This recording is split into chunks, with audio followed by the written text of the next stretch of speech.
Hello and welcome to Palace Intrigue. I am your host, Mark Francis.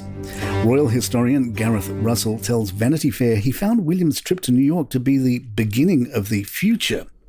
We are seeing William put front and centre on the international stage.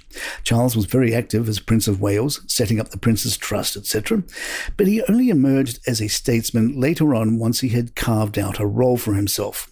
There was a sustained campaign to make him a more visible public prince, but as Charles was entering his 40s, his marriage was falling apart, which was very obvious on his and Diana's final overseas tour to South Korea. His private life overshadowed foreign visits. That isn't the case with William, who has a very happy married life and a very supportive, loyal wife in Kate.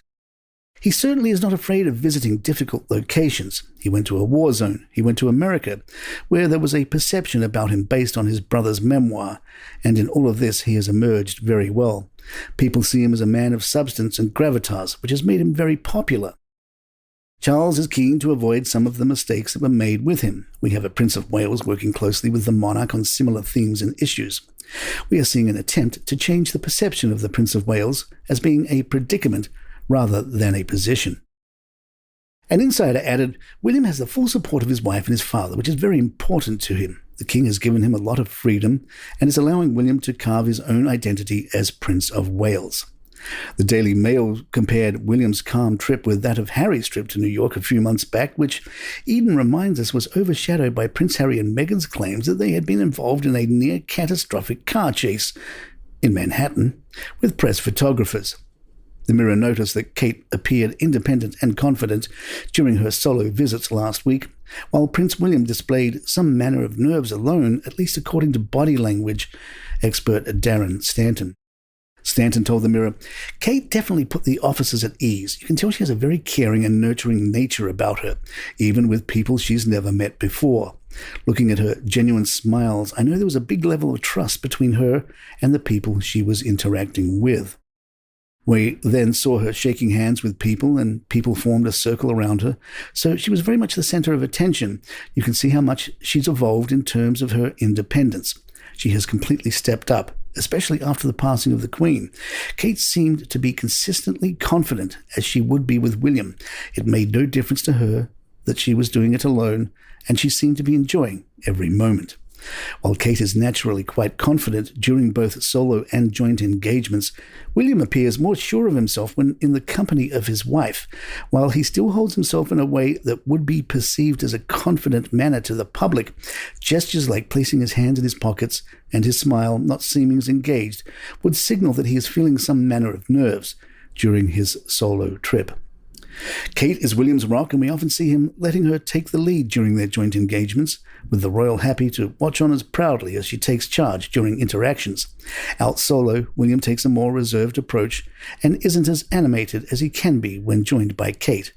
The use of minimal gestures during his first outing in New York is similar to those made by the late Queen when appearing publicly. He chooses to have more of an understated, yet stoic presence. Palace Intrigue will be right back. Sky News reported on a mysterious blog supposedly written by Meghan before she worked on Suits. Per Sky News, the blog called The Working Actress was authored by an unidentified woman working in the entertainment industry from 2010 till 2012. The Daily Mail previously reported that it had confirmed the mysterious blog was written by Meghan after finding out through the acting and blogging community. The blogger wrote of acting, "When it's good, it's effing awesome. The other 300-plus days, it's harder than most would think. Humbling, grueling, sometimes mind-numbing. I never wanted to be famous. I loathe walking the red carpet. It makes me nervous and itchy. I don't know which way to look. I just revert to this nerdy child that I once was. I hate it. I get off the carpet and have to shake it off. Sounds dramatic, but it's really nerve-wracking for me. Flashing those pearly whites, veneers, and working on red carpet with your sexy little body, Spanx, is part of the job description you jumped on board for when you were lucky enough to sign on the dotted line that day you were testing." Toward the end of the blog, the writer shared, "My star meter is rising. My life is changing. It's effing awesome. It's fancy and it's cool, and it's the business of what it takes to make it in this business." GB News wonders if Netflix will try to get out of the Harry and Meghan deal early, perhaps as soon as The Crown's final season airs. Royal expert Richard Fitzwilliams told the Express, "There is no doubt that the termination of their contract with Spotify was a blow for the Sussexes. Their Netflix contract, which is worth $100 million, does not expire until 2025, but once the last series of The Crown has aired, the streaming giant may have less use for them. A good deal depends on how successfully they adapt the romantic novel Meet Me at the Lake." You may have seen the chatter on social media discussing how often men think about the Roman Empire. Meghan is being blamed for this too.